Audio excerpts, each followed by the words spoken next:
आप यह नहीं कह सकते कि आपके पास समय नहीं है, क्योंकि आपको भी दिन में उतना ही समय मिलता है जितना समय महान एवं सफल लोगों को मिलता है। नमस्कार दोस्तों, मैं Ayush Kumar story with Ayush channel में आप सभी लोगों का स्वागत करता हूं। तो चलिए आज की कहानी की शुरुआत करते हैं। किसी छोटे से गांव में एक गरीब किसान अपने परिवार के साथ रहा करता था। वह दिन भर खेत में काम करता था, लेकिन परिवार में सदस्यों की संख्या ज़्यादा होने के कारण उसके 2 वक्त की रोटी जुटाना भी मुश्किल हो रहा था। अपनी इस लाचारी को देखते हुए किसान हमेशा दुखी रहता और पैसा कमाने के नए नए तरीकों के बारे में सोचता रहता। उसकी इस हालत को देखते हुए उसके एक दोस्त ने उसे खेती के साथ मुर्गी पालने का सुझाव दिया। उसके दोस्त ने कहा, अगर तुम खेती के साथ साथ मुर्गी के अंडे बेचोगे तो तुम्हारी कमाई अच्छी होगी। इससे तुम अपने परिवार को भरपेट खाना खिला पाओगे। यह सुनकर किसान खुश तो हुआ, लेकिन बोला कि भाई, मेरे पास तो मुर्गी खरीदने के भी पैसे नहीं है। ऐसे में मैं क्या खाक मुर्गी के अंडे बेचूंगा। किसान की यह बात सुन उसका दोस्त बोला, भाई, इतना ही परेशान होने की ज़रूरत नहीं है। थोड़े पैसे मुझसे ले लो, 2-4 मुर्गी खरीद लो। बाद में जब पैसे आ जाए तो मुझे मेरे पैसे लौटा देना। उसकी यह बात सुनकर किसान राजी हो गया और कुछ पैसे दोस्त से ले लिए। अगले दिन किसान पैसे लेकर बाजार की ओर निकल पड़ा। वहाँ जाकर उसने 5 से 6 मुर्गियाँ खरीद ली। बाकी जो पैसे बचे उनसे मुर्गियों के लिए उसने दाना ले लिया। मुर्गी और दाना लेने के दौरान बाद वो घर की ओर रवाना हो गया। आखिर खेत पर भी तो जाना था। घर लौटते ही उसने अपनी पत्नी को आवाज़ लगाई और कहा, सुनती हो, मैं मुर्गियाँ ले आया हूँ, इन्हें ले जाओ, अच्छे से दाना पानी दे देना। कल से जितने भी अंडे देगी उन्हें बेचकर थोड़ी कमाई हो जाया करेगी। पत्नी के बाहर आते ही वो मुर्गियाँ और दाने उसके हाथ में थमाकर खेत की ओर चला गया। दिन भर खेत पर काम करने के बाद जब किसान वापस लौटा तो अपनी पत्नी को देखकर हैरान हो गया। उसकी पति ने मैले कुचले कपड़े की जगह नई चमकदार रेशमी साड़ी पहनी हुई थी।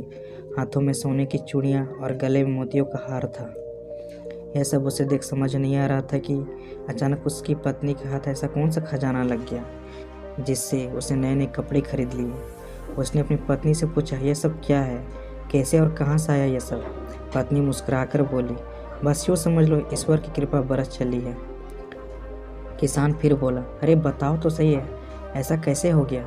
पत्नी बोली, आप जो मुर्गियाँ लाए थे उसमें से एक मुर्गी ने सोने का अंडा दिया था। यह सुनते ही किसान एकदम से उछल पड़ता है और कहता है, क्या सच कह रही हो। पत्नी कहती, हाँ सच में, तभी तो यह सब आया। और पति के हाथ में रुपये से भरी थैली थमा देती है। सोने के अंडे के बारे में जानकर किसान खुश तो बहुत होता है, लेकिन तसल्ली के लिए सब कुछ अपनी आंखों से देखना चाहता है। इसके लिए वह सुबह तड़के मुर्गियों के पास बैठ जाता है। तभी उनमें से एक मुर्गी सोने का अंडा देती है। सोने का अंडा देख वो खुशी से फूला नहीं समाता है। उसकी खुशी का कोई ठिकाना नहीं होता है। वह अंडे को हाथ में उठाता है और अपनी पत्नी को आवाज़ लगाता है। पत्नी के आते हुए कहता है, अब हम गरीब नहीं रहे, हम दुनिया के सबसे अमीर आदमी बन जाएंगे। किसान की यह बात सुनकर पत्नी कहती है कि पागल हो गए हो क्या, एक अंडे से कोई दुनिया का अमीर आदमी कैसे बन सकता है, लोगों के पास तो पता नहीं कितना सोना पड़ा है। पत्नी की इस तंज पर किसान कहता है, सोचो, जब ये मुर्गी सोने का अंडा देती है तो क्यों ना इसके साथ इसके पेट में मौजूद सारे अंडे निकाल लिए जाए। पत्नी थोड़ा सोचती है, फिर उसे पति की बात जच जाती है। वो भागकर एक तेज़ धार वाला चाकू ले आती है। किसान पत्नी के हाथों से चाकू लेकर एक झटके में मुर्गी का पेट चीर देता है। मुर्गी का पेट फटते ही मुर्गी मर जाती है और किसान के हाथ एक भी अंडा नहीं लगता है। यह देख किसान और उसकी पत्नी को अपने किए पर बहुत पछतावा होता है। मोरल ऑफ द स्टोरी, सोने का अंडा देने वाली मुर्गी कहानी से यह सीख मिलती है कि किसी भी मनुष्य को जितना है उतने में ही संतोष करना चाहिए। लालच कभी भी नहीं करना चाहिए, क्योंकि लालच बुरी बला है। तो अगर आप इस वीडियो को और भी लोगों तक पहुंचाना चाहते हैं तो इस वीडियो को लाइक करें, ताकि यूट्यूब इस वीडियो को और लोगों तक पहुंचाए। अगर कहानी अच्छी लगी हो तो चैनल को सब्सक्राइब ज़रूर करें। मिलता हूँ अगली बार इसी तरह की कहानियों को लेकर। कोशिश करें, मेहनत करें और अपने सपने पूरा करें।